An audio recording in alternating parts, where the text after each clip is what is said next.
അടുത്ത ക്വാർട്ടേഴ്സ് ജീവിതം ഇവിടുന്ന് എങ്ങനെയെങ്കിലും ഒന്ന് രക്ഷപ്പെടാന്ന് വിചാരിച്ച താനൊരു ഒരു കാര്യത്തിൽ സമ്മതിക്കും. നമ്മുടെ ജീവിതം മാറാൻ പോവാ. ആ സ്റ്റേഷനിൽ ഇപ്പോഴും പ്രശ്നങ്ങൾ ഉണ്ടാവാറുണ്ടല്ലേ? കുഞ്ചാക്കോവൻ്റെ അടുത്ത സൈക്കോ പരിപാടിയാണെന്ന് തോന്നുന്നു.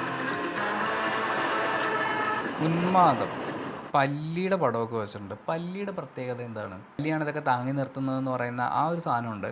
ഈ സ്വന്തം ജീവൻ രക്ഷപ്പെടുത്താൻ വേണ്ടി വാല് മുറിച്ചിടും. വേട്ടക്കാരൻ്റെ മുന്നിലേക്ക് തൻ്റെ തന്നെ ഒരു പാർട്ട് ഇട്ട് കൊടുക്കും. അതിലേക്ക് എല്ലാവരുടെയും ഫോക്കസ് മാറുമ്പോൾ പല്ലി രക്ഷപ്പെട്ടു പോകും. അതൊരു ടെക്നിക്കാണ്. അങ്ങനെ മതം എന്ന് പറയുന്ന ടൈറ്റിലിൽ അവർ ആ പല്ലിയെ കൂടി ഉൾപ്പെടുത്തിയിട്ടുണ്ടാവുക. കോങ്ങാട് പോലീസ് സ്റ്റേഷൻ അവിടുത്തെ ഒരു പെർട്ടിക്കുലർ ഫയൽ ഉദ്യോഗസ്ഥരാരെങ്കിലും തുറന്നു കഴിഞ്ഞാൽ പിന്നീട് സ്റ്റേഷനിൽ ഒരുപാട് പ്രശ്നങ്ങൾ അനർത്ഥങ്ങൾ ഉണ്ടാകുന്നത് പോലത്തെ അങ്ങനത്തെ ഒരു വിശ്വാസം ആ പോലീസുകാരുടെ ഇടയിലുള്ള ആ ഫയൽ ഓപ്പൺ ചെയ്യിക്കാൻ ഭയങ്കര ആവേശമുള്ള ഒരാളായിട്ട് നമ്മൾ കുഞ്ചാക്കോ ബോബനെയാണ് കാണുന്നത്. ഷാഹി കബീറിൻ്റെ എഴുത്താണ്. കുഞ്ചാക്കോ ബോബൻ ഷാഹി കബീർ കോംബോ വരെയാണ്. ഇതിൻ്റെ കൂടുതൽ അപ്ഡേറ്റ്സും കാര്യങ്ങളൊക്കെ വരട്ടെ. പക്ഷെ നല്ല രസമായിട്ടുണ്ട്.